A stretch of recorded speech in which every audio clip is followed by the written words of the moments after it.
Welcome to the Back in Action podcast, where you're going to hear from me, a spine physician, Dr. John Lavelle, and two coaches, Dusty Holden and Josh Bunch. We're going to help you rethink pain, rebuild strength, and regain function so you can get back to enjoying the things you love in life without limits. Welcome to Back in Action, a podcast where we rethink pain and rebuild strength. With me today, Coach Dusty Holden, Dr. John Lavelle. Gentlemen, welcome. Oh, man. Today, we are rebuilding the back. I love it. We shot a specific video where we took a hypothetical athlete through a hypothetical series of workouts. Yep. The workouts are, well, let's talk about a little bit about how we stage some of these workouts or how we select some of these movements before we dive in. Okay. It is one workout of many. It is not the workout. I think we need to start off with that. And the exercises that we have picked are we pull them from a huge swath of exercises that we could use for this. So at no time are we saying that this is the only way. We are using this as an example of a way to get an athlete who could be injured, who could be hasn't been to the gym in a long time, who could be fearful. And we're going to go through that. Dusty, walk me through what is some of the reasons that we might have for selecting certain exercises for an athlete, for two athletes who may have some of the same dysfunctions. So if I come to you and I have something going on with my back and say another athlete comes to you, how do you decide which of all of these exercises we might use to set this athlete up for success? Yeah, I would say the biggest one would be pain. Oh, okay. So if one athlete has pain in a, certain, maybe it's an area, or even we typically do an assessment, on the athlete beforehand. So we would kind of already have a good snapshot of what's going on. Oh, that's good. But I would say that would be the biggest one, would be pain. Another could be experience. Oh, okay.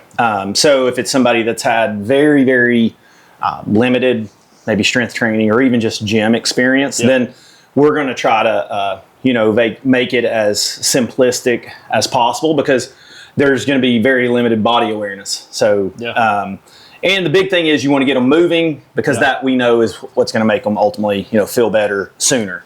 So how much do we need to take into account the goal of the athlete? Is that something, or is pain sort of the trump card of that? So if I come to you and my goal is to run a marathon, is it still based more on pain, or are we going to try to push them into that because of the goal? Yeah, well, in most cases, that's going to be why they've came to us. Okay. Is probably more of the pain related side of things first. It's probably creating an issue for them that is limiting them from doing the training that they want to be doing. So that would, again, it kind of circles back to, okay, we need to get this kind of under control, or at least begin to diffuse the situation before. So the goals are important, but what I'm experiencing pain-wise is probably more important. Yes. Okay. Yeah, and the goal is important. You need to know that. Okay. That's important to know why are we doing the thing, or what's the kind of motivation behind it. Okay, doctor, tell me about how the reason that you continue to believe in strength and conditioning so much, is that because the end result is essentially because it works. Okay, that'll work. What about, is the end result always the same? Like, we're always looking to pick stuff up. When you get down to it, even the video, patients want to live their life and enjoy it, no matter what their age is, what that enjoyment looks like.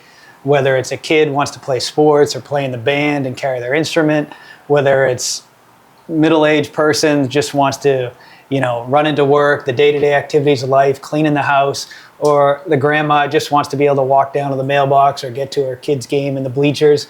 That's what I always say. I just want you to enjoy your life. So I never say I want you to be pain-free. I want you to be cured. I want you to enjoy your life. That's in almost all of my notes. That's why we do it. Okay. Gentlemen, you ready to dive in? Let's do it. Joining us today is our athlete, Becky. Becky, welcome to the podcast. Hi. She's going to show us all of the movements that we're going to do today. And we're going to start out with isometrics and with some joint work. And there's a lot of reasons for this. And instead of compromising our time together by walking through all of these, I'm just going to have Becky go through some of them so that we can see what they look like. And then we'll talk about how many of them to perform. The first one is going to be controlled articular rotations. It's a fancy term for joint circles. And Becky is going to essentially start out with the neck. So if you watch, go ahead, show us the neck controlled articular rotation. So what we're looking for is, Beck, go ahead and do one towards the other side. For all of our joint circles, for all of our controlled articular rotations, is we're taking stock at the joint. So what we're looking for are sticky spots. If Becky finds a sticky spot anywhere, yes. So I think one thing to go ahead and point out, I mean, right off the bat, you're having her move. Yep. So you've kind of like provided a little bit of an explanation, but not going into the weeds. Yeah, but and if you watch some of the video for our listeners at home, there's a couple of the movements that I'm not as ecstatic about in terms of what I would like them to be every single time at the most mature they could be. Yeah. But I've learned over the years that correcting every little thing that's non-threatening actually becomes a dampener on movement. So we want to be able to move. Again, it's non-threatening. We're not in a danger zone, but it could be better. And you think of the fitness part of it as if I'm doing it each and every day, I'm trying to just get a little bit better, not trying to perfect this thing. That'll actually be an impediment to movement. So that's exactly right. And I think this is important. That's what I do with my patients, just simple things like this in the office, just to see range of motion. Because that's the first thing to start with. If someone has limited range of motion, whether it's here, the neck, the back, shoulder, knee, and you start strength training, you're just sometimes going to limit that motion. So making sure they have full mobility is going to limit, when you get to that adding weight and resistance, that they don't injure any other muscles or tendons because they have that imbalance. Well, you're also doing it, it's non-threatening. That's right. And you're kind of segmenting out, specific joints that they might not even know.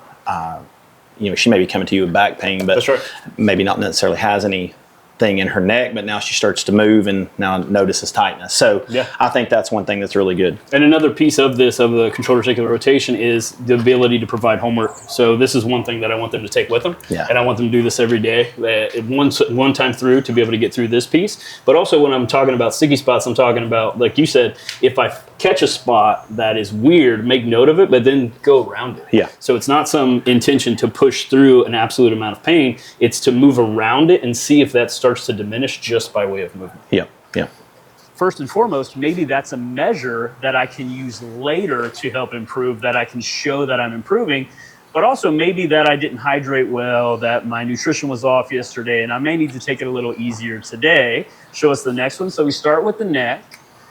So we can skip forward through some of this. What we're going to end up having is Becky will go through, generally speaking, every athlete, we would try to go through at least the neck, the T-spine, the shoulder, and the hip, the big offenders. And we could totally go to knee, wrist, ankle. We can hit all of them, but again, what we're looking for is what's the biggest return on the investment that we have. So if we go from here, we're going to go from controlled articular rotations to something that's going to look like, now we're going to get to the floor. Here, if you're thinking of how the joints like to work, we have a lot of rotation at the shoulder, the hip, the T-spine, but when we're looking specifically about the spine, we want to be able to see some flexion and some extension. So this is great flexion, and then go into the opposite.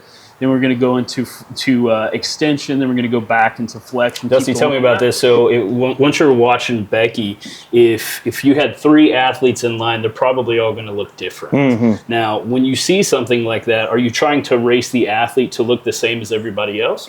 Or do you even get worried when an athlete watches something like this and they're like, oh, mine doesn't look like that. Am I bad? Am I wrong? Am I threatened?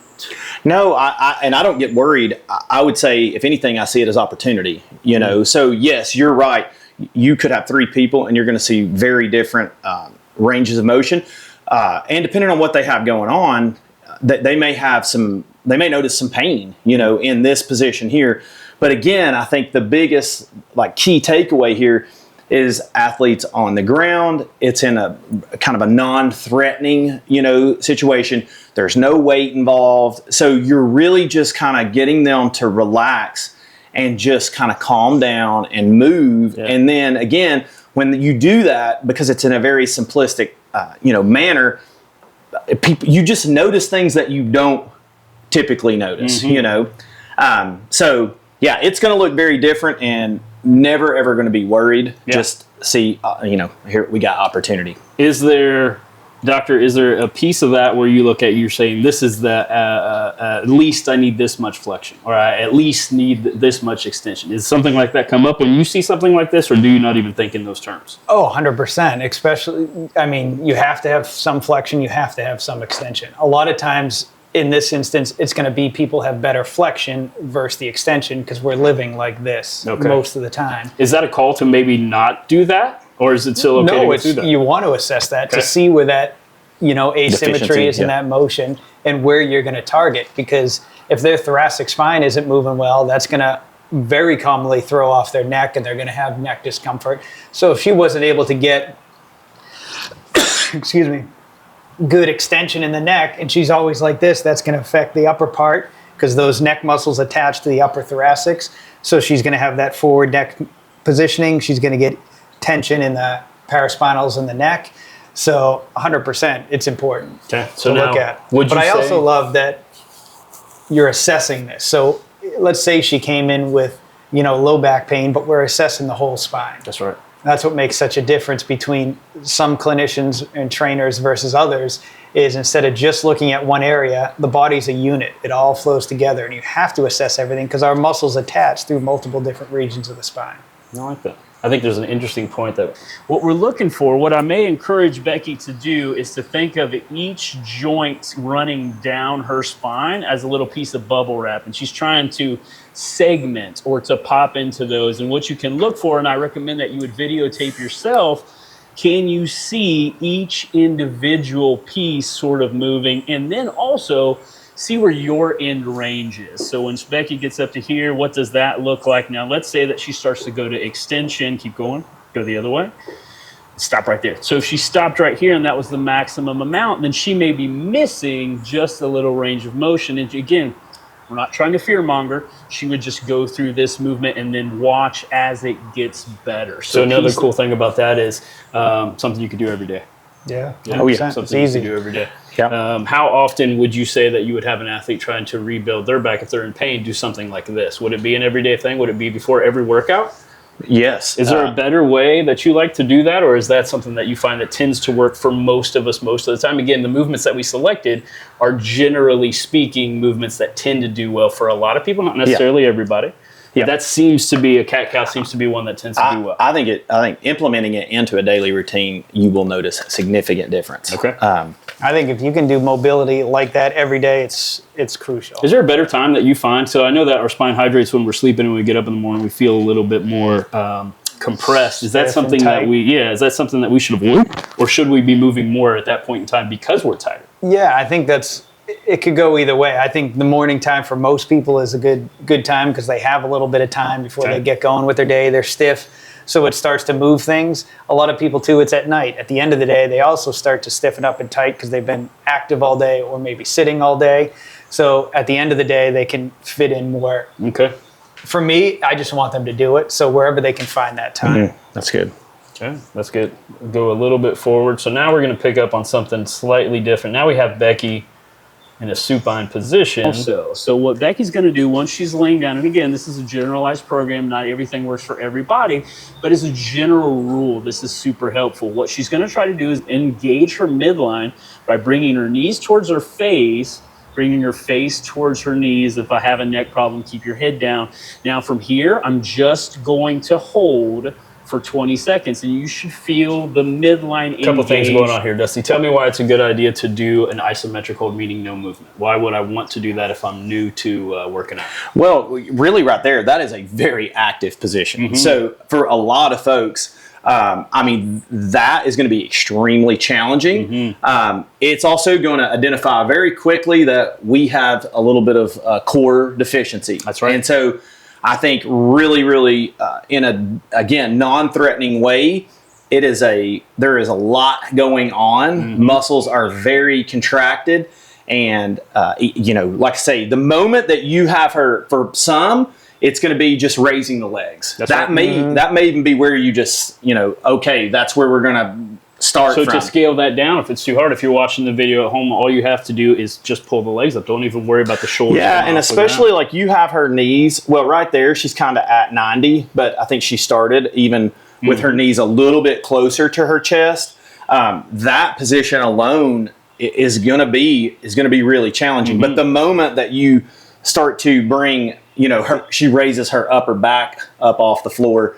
Now you have really engaged all of the abdominal muscles, and so very, very good. And I think again, going to show people quickly that I've got some deficiency. I can build on this. This is something I can, add into this routine, that they're now trying to maybe do every day.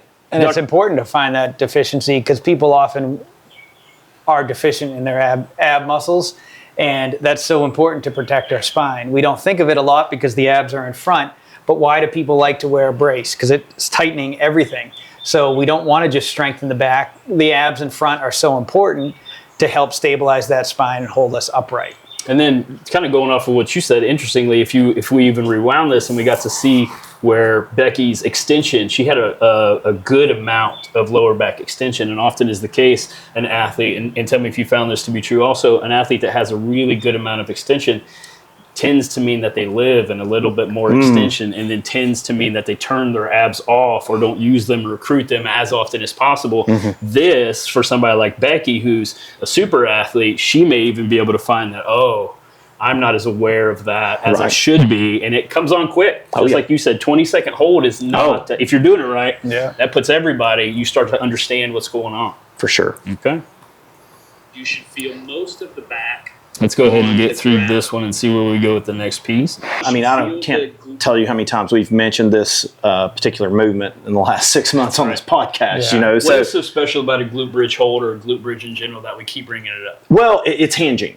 Okay. And it's hinging in a non-threatening manner, and that's typically what people are the most afraid of, because potentially they've heard not to deadlift or not to do this thing. So you're putting them in a position to where I think closer to your from an awareness standpoint, maybe from just further away, lack of education or lack of knowledge, they just don't recognize this as being hinging. So it's almost a little bit of like trickery to where again you've got them on the ground. They're not really they're not thinking so much about what they're doing.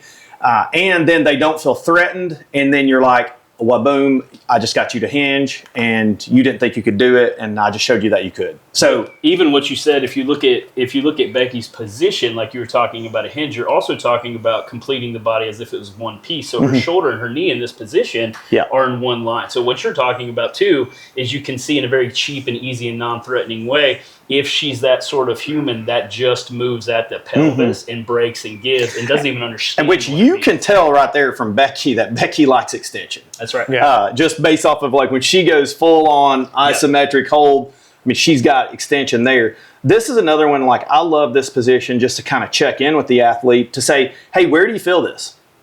That's right. So I talk about this in the video. It's called a glute bridge. That's right. But I would say rarely do people feel it in their glutes. Where do they normally feel it? Hamstrings, quads. Most of the time, even if you have them like check in on the glute is it sometimes not even engaged. So then the first thing I would need to look at to make sure that the glute could engage is what? What do I need to look for if I'm at home doing this exercise? What are some of the points of performance that you would point out and be like, if I actually put my hand on the posterior chain, it doesn't feel like it's engaged. What do I need to change? Well, it could be the foot position. Okay. Like she's in a pretty good position there. So it could be that you change the foot position. Either back or forward. And you get you kind of find that spot where you're like, okay, now I'm getting some activation, in that spot. It could even be too, like again, Becky obviously has really, really good mobility in her spine, in flexion and extension. But with an athlete that has, maybe some just limited availability in extension, they may not be able to get into that position to where you've got to reach that neutral point to engage the glute. That's right. You know what I mean? That's right. So if you still got a little bit of flexion in your hip, I mean, the moment I start to add flexion, my glute, it turns off, So that would be something. So this is maybe you're not pushing through the floor hard enough. Right. Yeah. Gotcha. Yeah. So that's another one. She's, again, got her feet flat on the ground. That's ultimately what you're wanting. It could be that you even maybe it's a limited range of motion on the ankle, so you Okay. add in a little bit of a elevation Yep. to the toe, Okay. and where Yep. you can really push through the floor. What do That you can mean be- by that? Pushing through the floor. Well, right here, I would say if there's limited availability in the ankle, the toes may be off. So she Yeah. may be more like, or the athlete may be more on their heel. So then they're not getting like that drive through the Right. ground. If you change the angle here, then now they've got that whole foot that they can I say that to say so many patients I have, especially as they're older, will try to do this in bed. And I just don't think you get the same benefit That's if you're true. doing it in a soft, cushiony environment. That I But would that's say where, like that's where all people say, just do these exercises in bed before you get up. So what's really interesting about that is if you want to go see some of the strongest humans in the world at Westside Barbell, Columbus, Ohio, you'll see these gigantic couch cushions that are about up to your chest, and you're intended to squat into them. And if you've ever been to one of those, like, what are they called? Like those jumpy things that you jump into? Yeah. What's the hardest thing in the world about that is getting out of Oh, it, because there's 100%, yeah. nothing to push against. So that's exactly what you're talking about. I think you could even go a step further. I might call out the shoes if Becky was going to say something Go like, barefoot. "Oh yeah, if I can't feel that, I might say take off your shoes. See if you can grip the floor with your feet. That might immediately recruit the posterior chain a little 100%. bit more. Not a have to, but it could. again, just one of those things that's very simple, but man, I mean, we could spend literally that's right. 10 more That's right. minutes, We need to move on. like, That's right. awesome exercise. But what if we said so much on this podcast, and I've harped on, you have to have strong glutes to protect your back and your hip joints, and that's one place to start. That is right. Yes. Now we're going to move up to where we have our athlete standing upright. Our last movement during our first workout iteration is just going to be a squat hold. We're continuing that idea with isometrics, just building that sort of positional aptitude where I feel good, this doesn't feel threatening. Becky's going to go into a little bit of a squat position. Let's call it right there. Now, why would we do a squat when we're trying to rebuild the back? Total body movement. Okay. Again, And what you know, was our first movement there? hip hinge. Yeah. That's right. Yeah. That's right. Hip goes back. So But most people don't think of that as No. a hinge. And I have to, and you guys do, I know, and I have to tell my patients when I see them, ask them to squat to see what they do, they're just pushing their knees forward. And we talk Stop. about that. Yep, and we talk about that. I That's think exactly that you can have somebody do an air squat, and you will be able to know a lot about Oh, 100%. their situation, 100%. their experience, their body awareness. Why they might have pain in one place and not another. Exactly. So I think just a movement from our perspective, it gives us a very, very good understanding of all the different things that we can potentially help with. And then isometrics, lower blood pressure. They Yeah. take away pain. Actually, you sort of diminish that pain response a little bit. So to start out with, if you look at what we started with, we had rotation of the joint, we had flexion extension of the joint, and now we've worked into some sort of isometric work, be it on the ground. And if we look at it as in building on top of this, you said there's ways to scale that back, but ways to keep scaling it up is just to keep going like we're doing. So did A work? Did A feel great? Cool. We moved to B, moved to C. Now maybe this is where I'm exhausted. I start to fall apart. Cool. We made it here. Note that. Do this for 2 weeks until it's easy. Yeah. And then we can add on top of that. Exactly. Okay. Depth of the squat. Does that matter to you guys? 100% matters. Now, I think that is one of those things that it may be that at a certain depth we start to feel pain. It may be at a certain depth we start to lose right. core. So, or we notice range of motion deficiencies. So, again, another tool that we would use to kind of help us create the plan. And another one too that just shows opportunity. So maybe today I got you squatting to 90 degrees to a chair, but then now we do that for 2 weeks, and then we see if we can lower it an inch or right. two, or whatever it might be. So again, something that's measurable that allows us to kind of progress and work too. But Right. squat depth, Well, it's so absolutely, it functional matters. because, as I said, you want to be able to enjoy your life to start this podcast. Well, get into a chair sometime, or the recliner isn't so bad because that's elevated with the cushion. That's right. But you can't get off the toilet. Yeah. Go in the bathroom is pretty important to enjoy And it life. may be the so. victory is getting up from the chair without assistance, Yeah, because if 100%. we're relying on rails or a walker or something like that, if we can, build the strength, I think that's the beauty of it, is what we love, because endless. Yeah, You know, that's right. There is no arrival. You just are constantly improving. So That's a really good way to put it, and that's a really good insight into that. So the joint that you bend first is the joint that takes the load. So if you, like you were saying, if I bend the knees first into the squat and you Quad. wonder why the knees are always hurting, Yeah. that's probably why. Well, we should be shifting back or hinging back into the hips. But then that also looks at, if you look at all points of performance that happen in an air squat, there are some that could be considered a little higher order than another. Yeah. So maybe depth is at last in the order, whereas the positioning, does my hip go back first?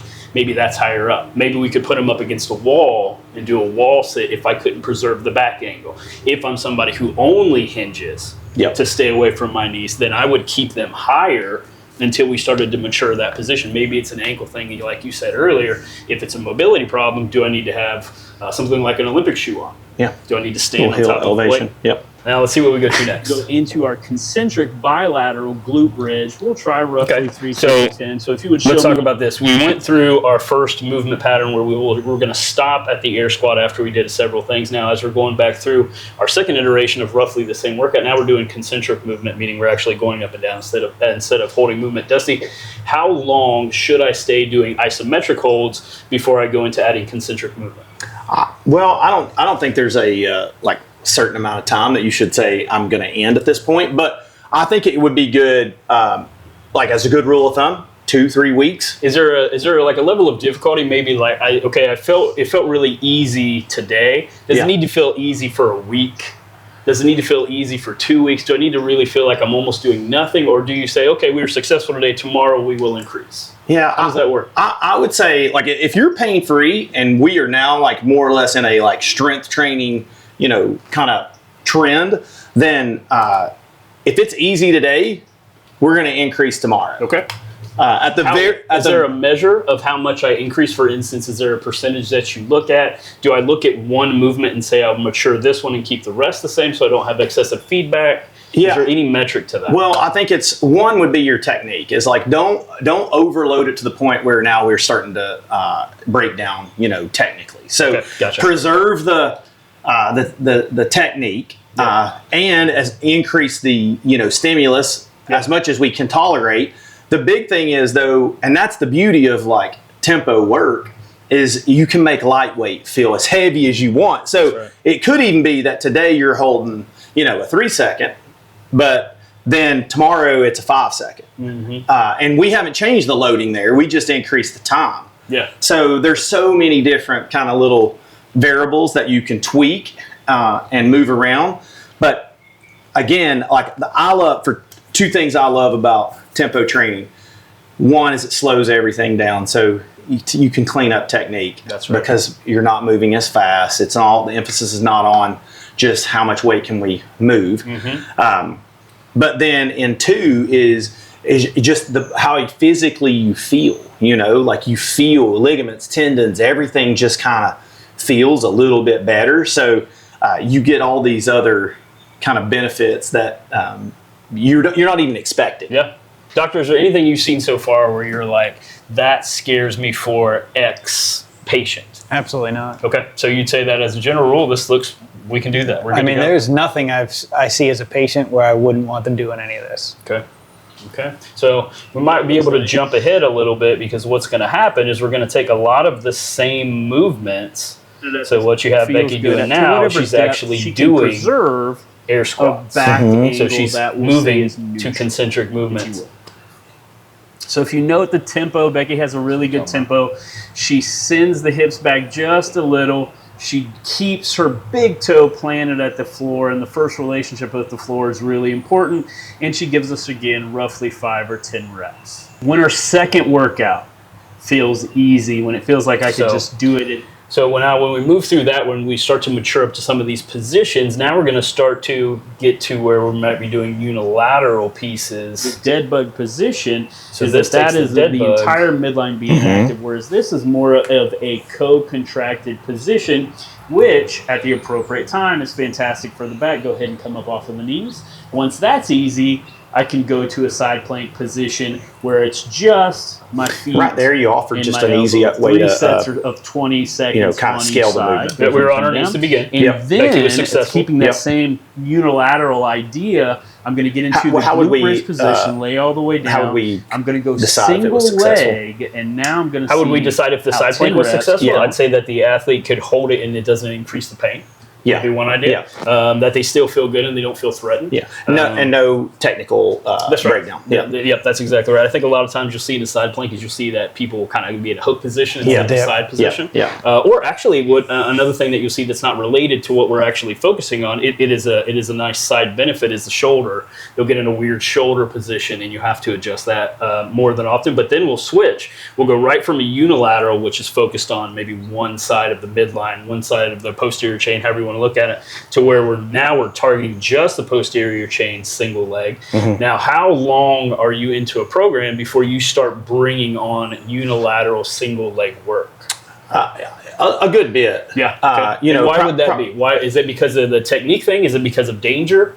I would say all. Okay. Or exhaustion. I think it's exhausting to do unilateral compared It to is. bilateral. And you want to, I think it's kind of like you go after the low hanging fruit first. right. You know, it's a little bit from a maybe a user standpoint, it's easier to kind of grasp the concept of what you were doing in the beginning. And then to start to go unilateral, now you've got multiple things kind of going on at one time versus one specific thing. And so, again, it's just you're kind of progressing the learning curve. And I think that's something you would do. You kind of graduate to that point. Now, in when we're in some aspect, like we've went to unilateral training, is that something like the bilateral needs to be easy? Like I really want it to be easy, or do I jump into it after I'm just successful with bilateral? How long do I need to be doing? Yeah, I would say, well, you've mastered it. You know, you've mastered the bilateral, and yes, I would say there is some. We're definitely at that point looking to kind of increase the level of difficulty. So Okay, got it. Now let's move on to where we can see what we're going into now in this position. So this might be a little bit fancy, but we can find talk a about hinge it. position. So within my hinge position, go ahead and come forward just a little. Within my hinge position, I'm wanting to take a relatively flat back. It's important not to fearmonger ourselves into those positions because we want to be in positions that are resemble life also, but a relatively flat back position. And then I'm just going to ask her to drop and catch the plate. Now, keep going.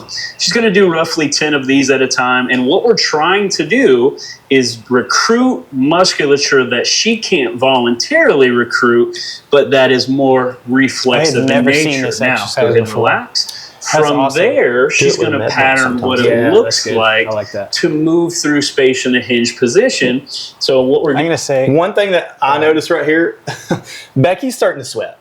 Yeah, she's doing work. Okay, She's doing so work. That's right. you might look at this and go, "Oh, we haven't got to the training yet." Oh, yeah. Oh, we're training. Oh, that's right. So right.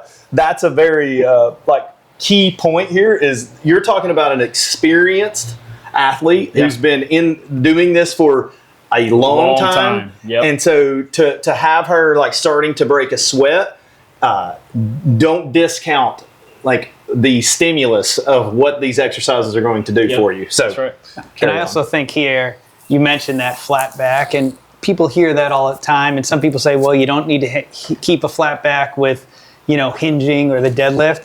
And that's definitely where the evidence comes in that injuries happen with deadlifts. The reason that is when you hinge at the waist and keep your back flat, the pressure in your disc, and if we look at the L4-5 disc, because that's the most common disc, 60 to 70% of the time, it's the L4-5 disc where we have issues, because that disc in our spine feels the most pressure, has the most rotation, the most flexion, extension, and shear forces on that disc because it's kind of in the middle of where we get that lumbar curve. So that's why I mentioned that disc. But when we study that disc, if you hinge with a flat back, the increased pressure in that disc, when we look at it biomechanically, is almost the same as when you're standing upright. Okay. So, but if then you start to have a rounded back or a flex back when you hinge, that increases almost 4 to 5 times. So That that's much? where injury comes in, and you get shear forces on the outer perimeter, the annulus of the disc, and that's when you can get a disc herniation. So that's where form comes in so much, especially when starting to do this. We say deadlifts are safe, and they're extremely important to deal with back pain and back pain prevention, but there is a risk to them. That's why having good form is so crucial. So, and just to make sure that our listeners at home know what we're talking about, if our back looks like a table, essentially when we hinge into that position, our chest is pointed at the ground, you're saying that my back would look like a hill when I hinge over, and Exactly. that would put me at a little bit more risk for some sort of injury that might come up. Would this be something that if I were to train in a controlled environment with a barbell that's perfect, that's set up for me, and I made that in a good position like you were talking about, let's say that I was able to go up to 200 pounds, would this be to where when I have to pick up the couch that's only 50 pounds, I'm never going to be able to get into that perfect position because the couch is not well suited for me? So is this, having gone up to being able to lift far more than what the couch is this what would keep me safe lifting the couch? Yeah, that's a great point. Okay, so in the gym where it's safe and controlled, perfect object, I can try to actually challenge myself so that whenever I hit daily things in life in a less than perfect position, I'm probably going to be okay. That's a great point too, because I think that's where sometimes people get confused on, like, well, what's the benefit? Why do you need to be able to deadlift 500 pounds? Right. And the thing is, in the gym, it's a totally different setting. We get to really think through what we're doing. We get to make sure our feet's set, our back, is active, and our hands, everything we get to be very conscious of and make sure it's all dialed in. But in life, when you go to grab the couch, you might not have that luxury. You may be in an offset stance. Your hand position may be, offset. So lots of different variables. But again, we've now trained the body to perform this other situation at a much lighter weight. That's right. That's the whole reason to train in the gym. The other thing too is, I think you said, the rounded back position. We wouldn't even call that a hinge. Right. I think that's the difference too. A hinge is something that's happening at a joint. We would call that bending, and so people get, that kind of confused, where if you start, this is bending, not hinging. That's right.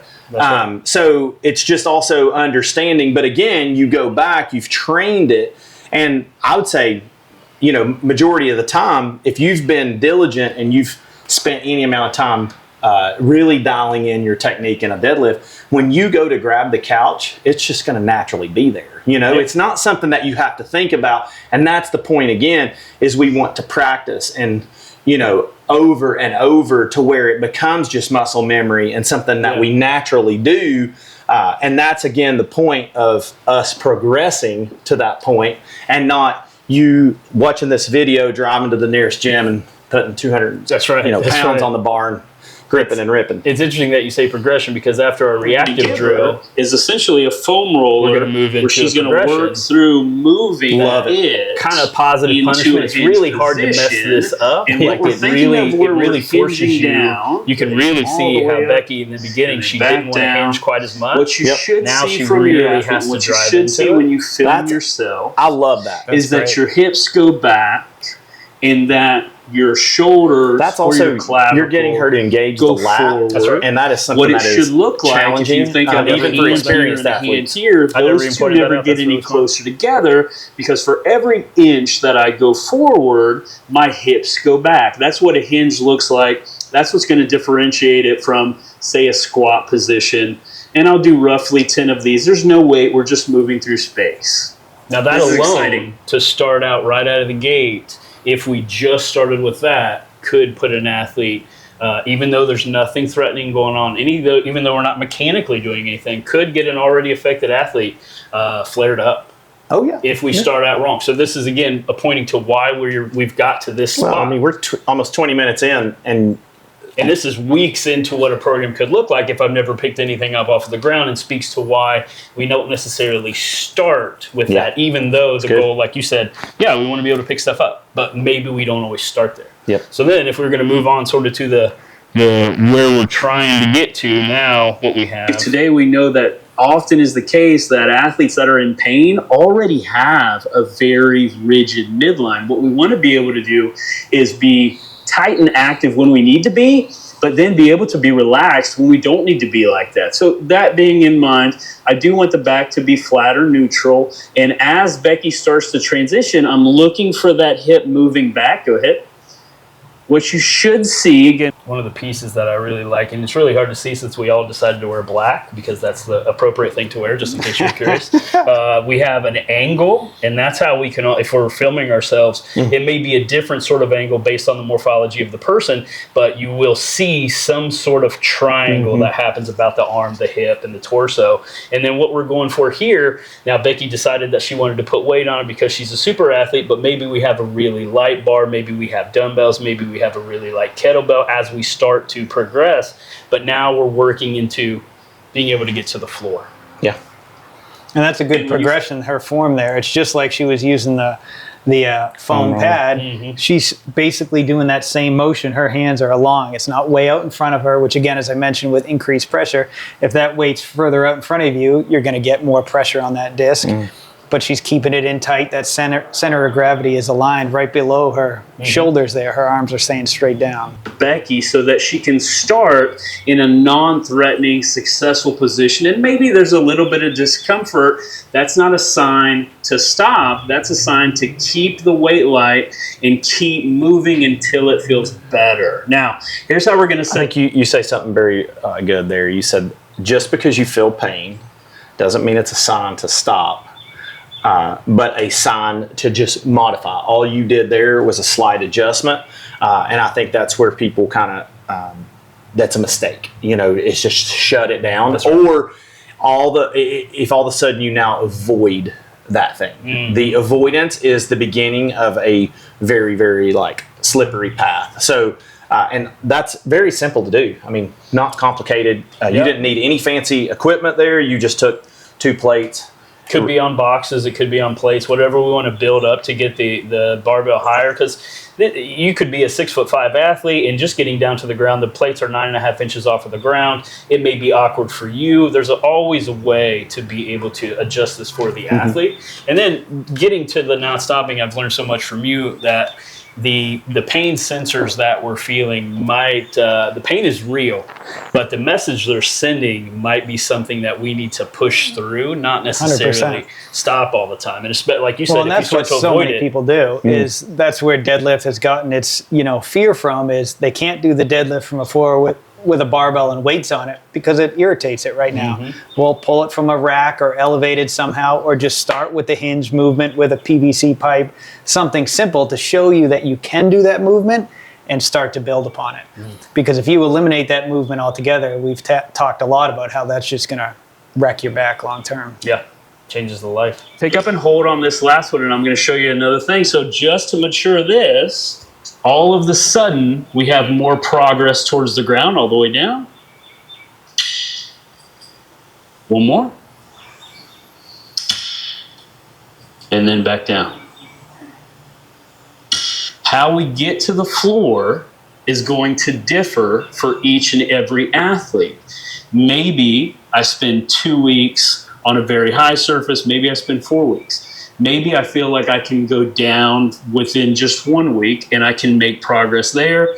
After I'm on the floor, I would start adding more weight to the bar in relation to whatever I want to be able to accomplish in my daily life. And that's how we rebuild the back.